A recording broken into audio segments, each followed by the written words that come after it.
This is CNN Breaking News. Hello again, everyone. I'm Angela Storr at CNN Center in Atlanta. We are awaiting word from the Labor Secretary, Alexis Herman, on the tentative agreement that has been reached in the UPS strike. That news conference is going on right now. Let's join it live. Service and the Teamsters Union have reached a tentative settlement. When we came to this hotel 5 days ago, I said that the presence of both parties signaled their commitment to redouble their efforts to try and reach a settlement. Today, that work has paid off. I want to say a special word of congratulations to Director John Wells and to his fine mediation team that guided this process, and for truly being honest brokers at the table. And now I'd like to recognize Director Wells.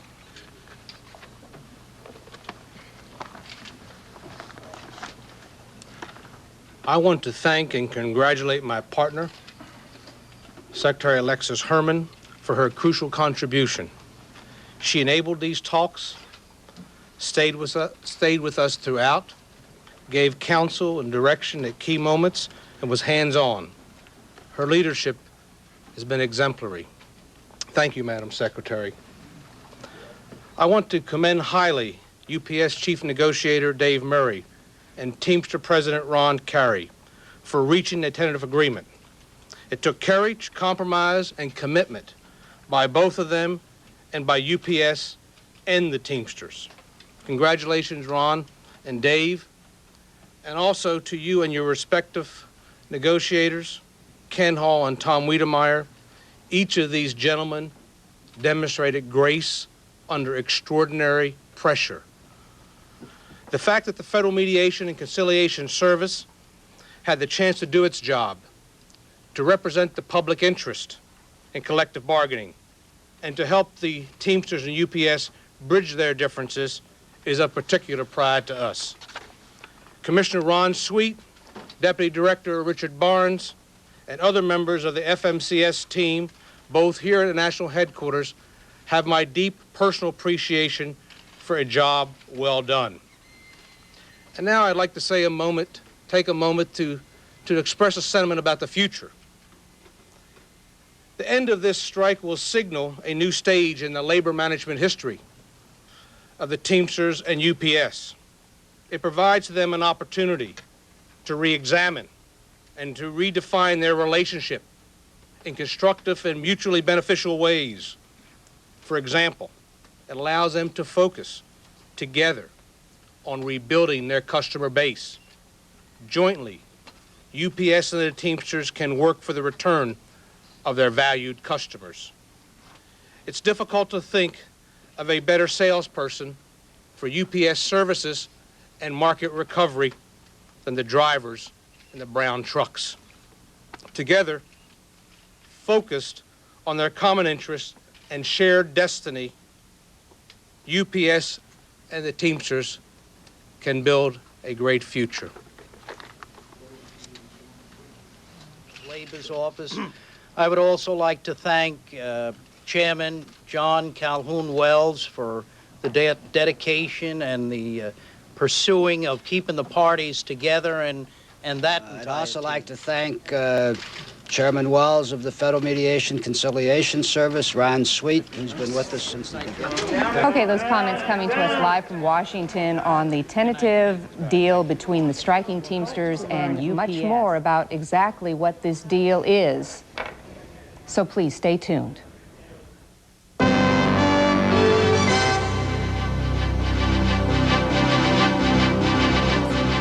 Washington Bureau. Good morning, Mr. Wells. Thanks for coming in to talk with us. Well, good morning, and thank you very much for having me. It's a tentative deal at this point. Is there anything that could cause the agreement to fall through?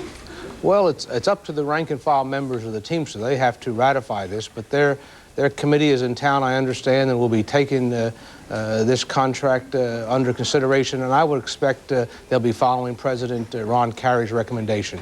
Did he give you an indication of how, when they go to vote, what percentages might be in favor, or if he thought that it would sail right through? I will tell you, we were so fixated and focused on on achieving a settlement and getting a tentative agreement, we didn't look that far ahead. It was nip and tuck every step of the way. When you say nip and tuck every step of the way, give us an idea. Take us into the negotiations and then what led up to the tentative agreement. Well, I'll tell you, I was invited in as the National Director of the Federal Mediation Service back the 31st of July, 6 hours before the strike deadline, and we were able to put that off for several days. And then I've been involved ever since. Secretary Alexis Herman and I really formed a partnership and went to the table with UPS and the Teamsters last Thursday. We were nonstop from last Thursday evening until last night about, well, I guess it was about midnight. And it was an extremely difficult negotiations for all parties. Extremely difficult, and the issues that we've been talking about, part-time workers to full-time, and also the pension plan, those the two biggest ones that you had to deal with? Well, those were the two biggest issues on the Teamsters plate, although there were many, many other issues. But on the other hand, there were important issues of organizational and operational flexibility for UPS to enable them to compete effectively in a marketplace. And I think what hasn't really been understood yet, this was so complex. I'm talking about over 175 pages in the contract. And these issues, dozens of these issues, were interconnected, were coupled together. And so it wasn't simply resolving one or two or three key issues. It was resolving all of these issues, because just to finalize an agreement on one issue didn't get the job done. So we had to put together a coherent whole and a package that was mutually supportive. And when you put together that package, you know, people always like to say, oh, well, somebody won, or one side got more than the other. Do you see that? Secretary Herman said earlier on CNN that it was a victory for both sides. Do you think that, I'm sure you'll agree with that, but do you think that the company or the union gave more in this deal to get this tentative agreement? Well, there's no question that there were really three winners. Number one certainly was the two parties. Both the UPS and the Teamsters, I think, won. But also, really, all the customers of UPS and the American people won too. So I think it was a good settlement and one that really is in the public interest long term. What kind of pressure were you under?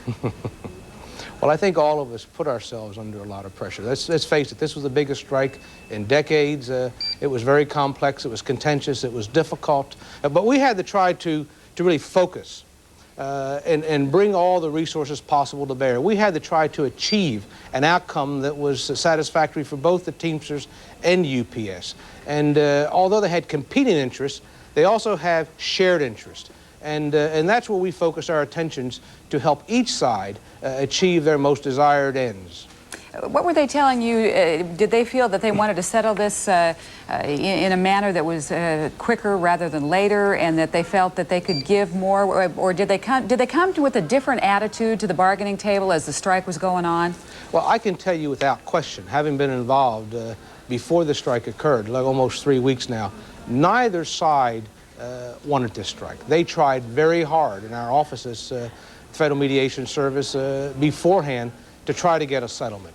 It's just that there were lots of issues, there were tough issues, there were costs attached to all of them, and it was very difficult to bridge the differences. But people don't understand or appreciate how difficult this was. But I must tell you, I want to really commend the leadership on both sides. Jim Kelly, the CEO and chairman, and Dave Murray, the chief negotiator for UPS, and Ron Carey, the Teamster president, and Ken Hall, his chief negotiator, these were gentlemen. And they really conducted themselves extraordinarily well under extreme pressure. They were professionals throughout. Could there be some trouble on the horizon with the UPS pilots now? We had a live news conference on a couple of days ago. The pilots, of course, supporting this strike, but they also would like to do some renegotiation. They were talking about if there's a strike that it could come around Christmas time. Trouble there? Well, I'm not going to anticipate that sort of problem. Let me suggest what really is important now is how the Teamsters and UPS put it back together. They have a wonderful history. They have grown up together. They have helped each other. There were the Teamster representatives who work for UPS who have helped grow that business. And in turn, UPS has helped the Teamsters grow. So they have shared interest in the future. And I think what's important is at the conclusion of this strike, they need to re-examine and redefine their labor management relationship. And if they can now focus together on getting their customers back and getting their business back and putting people back to work, I think that would augur well for the future so that there is a win-win outcome for both UPS and for the Teamsters. Have you heard when they'll take it to a vote to the Teamsters? I don't have the details, but I think it will be quite soon. And go back to work possibly Wednesday, I think I was seeing? Yes, very quickly. When they do that, would you expect that there could be a problem with there's a possible 15,000, Brian Cabell, our reporter, was just saying that possibly 15,000 workers could be laid off from UPS because of the business they've lost? Well, those are issues that have to be worked out. But here's what I think is key. When they come back to work, there's no better salesperson for regaining market share and customer loyalty than those UPS drivers who also happen to be Teamster members. So it's going to be absolutely essential that the drivers, that UPS and the Teamsters work together to recover their customer base and put it back in order. John Calhoun Wells, federal mediator, thanks so much for coming and talking with us on CNN. Well, thank you very much for your interest. Right now, about 12